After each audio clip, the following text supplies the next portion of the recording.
السلام عليكم ورحمة الله وبركاته. حبايبي طلبة وطالبات الصف الخامس ابتدائي، أهلا ومرحبا بكم. معكم مستر محمد جودة. كل سنة وانتم طيبين بمناسبة انتهاء الترم الأول وبداية الترم الثاني بإذن الله. إن شاء الله النهاردة هنحل مع بعض تمرينات أول درس معانا من دروس الترم الثاني من كتاب المعاصر، صفحة 19 وصفحة 20. فيا ريت قبل ما نبتدي الناس ما تنساش تعمل لايك للفيديو علشان يوصل لأكبر عدد ممكن من زمايلكم. ما تنسوش تدعمونا وتعملوا لايك واشتراك في القناة وتفعلوا زر الجرس علشان يوصلكم كل جديد. ويلا بسم الله نبتدي مع بعض. اول سؤال معانا نص الاستماع listen and circle. هنا بيقول لي اقرا واعمل دايره او اختار الاجابه الصحيحه. اول واحده سؤال معانا بيقول علي and his family، يعني علي وعيلته live in a small، بيعيشوا في ايه؟ هيبقى طبعا بيعيشوا في a small apartment، يعني في شقه صغيره. رقم 2 بيقول their apartment، يعني الشقه دي is بتكون ايه and tidy ومرتبه، يبقى طبعا بتكون comfortable. كلمه comfortable يعني مريحه. 3 there is one white، يعني يوجد ايه لونه ابيض؟ طبعا يوجد one white bed، يعني سرير لونه ابيض in Alice bedroom، في غرفة النوم بتاعت علي. رقم 4 you can see an amazing view، يعني ممكن تشوف منظر رائع from the، من الايه؟ طبعا من البالكوني اللي هي البلكونة. بعد كده رقم 2 سؤال الاختياري. أول واحدة بيقول we have a big bedroom، نحن لدينا غرفة نوم كبيرة. so لذلك I نقط أنا إيه it with my sister، مع أختي. يبقى طبعا هي شاركتها مع أختها، هيبقى I share. رقم 2 there is a أو an، يعني يوجد إيه in the bathroom، في الحمام. يبقى طبعا يوجد shower يعني دش. 3 we watch، نحن رأينا great movies، يعني أفلام رائعة on، على إيه؟ طبعا على التلفزيون اللي هو التلفزيون. رقم 4 there is a comfortable، يعني يوجد إيه مريح on the armchair، على الكرسي اللي هو بذراعين. طبعا يوجد cushion، طبعا يعني اللي هي المخدة بتكون مريحة على الكرسي. بعد كده رقم 3 سؤال read and complete. هنترجم طبعا الكلمات اللي احنا شفناها دي الأول. أول كلمة عندي كلمة shares، يعني يشارك. balcony اللي هي البلكونة. old يعني قديم. apartment يعني شقة. bedrooms يعني غرف نوم. هنا بيقول سارة family، يعني عيلة سارة moved to، يتحركوا إلى a new apartment، الشقة جديدة in أسوان، في مدينة أسوان. It's much، هو بيقول ان هي بتكون ايه؟ طبعا much bigger، يعني اكبر than their، من ايه؟ apartment الشقة، يبقى طبعا من old apartment يعني الشقة القديمة. بعد كده بيقول the new apartment، يعني الشقة الجديدة is near، بتكون قريبة من سارة ايه؟ طبعا بتكون قريبة من مدرسة سارة، يبقى سارة school. بعد كده بيقول there are three، يعني يوجد ايه؟ 3 ايه؟ big. يبقى طبعا there are three big bedrooms، يعني يوجد 3 غرف نوم كبار. بعد كده بيقول سارة ان سارة ايه؟ طبعا سارة بنقط اروم الغرفة with her younger sister، مع اختها الصغيرة، يبقى طبعا بتشارك الغرفة مع اختها الصغيرة، يبقى هنقول shares. بعد كده بيقول مروة there is a nice، يعني يوجد ايه؟ شكله لطيف او لطيفة. طبعا هيوجد طبعا balcony، يعني بلكونة in their new apartment، في الشقة الجديدة. all the family، يعني كل العيلة like the new apartment، يعني بيحبوا الشقة الجديدة. تعالوا بقى نقلب الصفحة ونكمل حل الأسئلة. بعد كده أول سؤال معانا بقى في الصفحة التانية، سؤال رقم 4، سؤال القطعة. هنا بيقول my name is ريم، بنت اسمها ريم بتقول and I live with my family، وأنا بعيش مع عيلتي in a nice apartment، في شقة لطيفة. It's big، يعني هي بتكون كبيرة and tidy ومرتبة. We have many rooms، لدينا غرف كثيرة. The kitchen is big، يعني المطبخ بيكون كبير and always clean، ودائما بيكون نظيف. My bedroom، غرفة النوم بتاعتي is lovely، يعني بتكون جميلة. We have 3 bedrooms، نحن لدينا 3 غرف نوم. and I share، وأنا بشاركها بشارك الغرفة with my sister، مع أختي. We have 2 bathrooms، لدينا حمامين in our apartment، في الشقة بتاعتنا.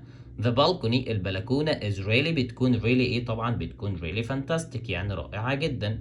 There are 4 chairs، يعني يوجد 4 كراسي in it، موجودة فيها. We can see، نستطيع أن نرى a great view، يعني منظر رائع of the street، للشارع.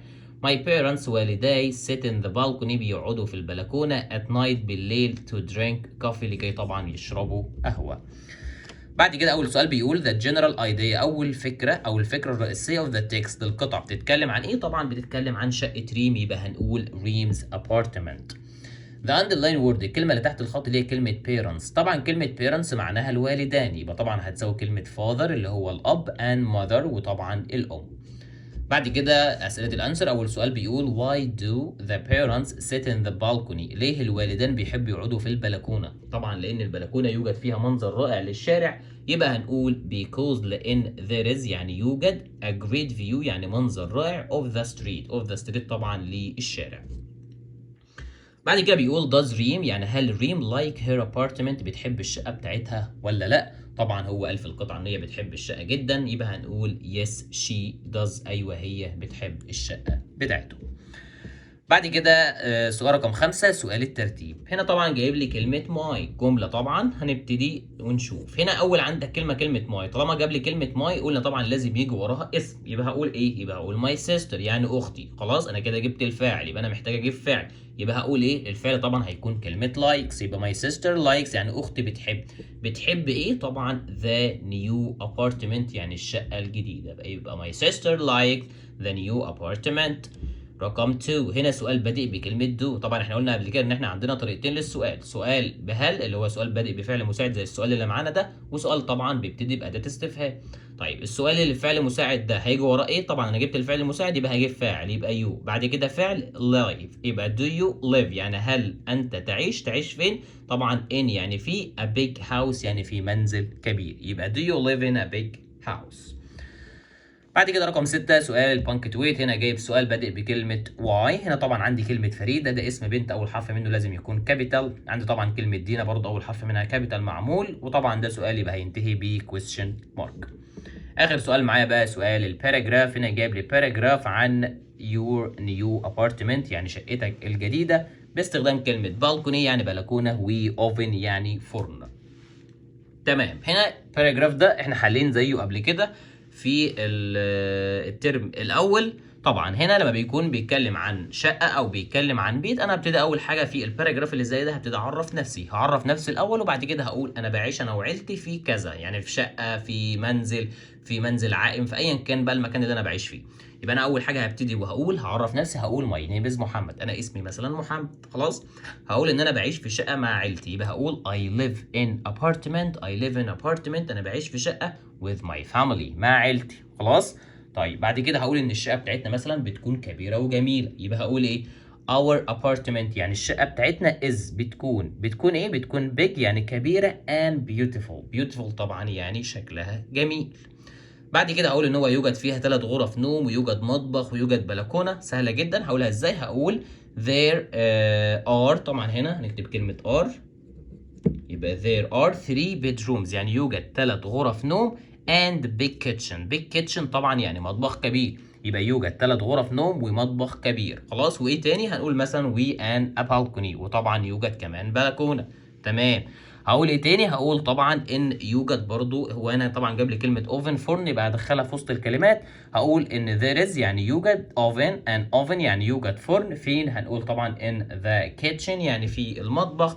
اخر حاجه خالص هقول جمله انهي بيها الباراجراف، وهقول طبعا ان انا I love our apartment يعني انا بحب الشقه بتاعتنا I love our apartment.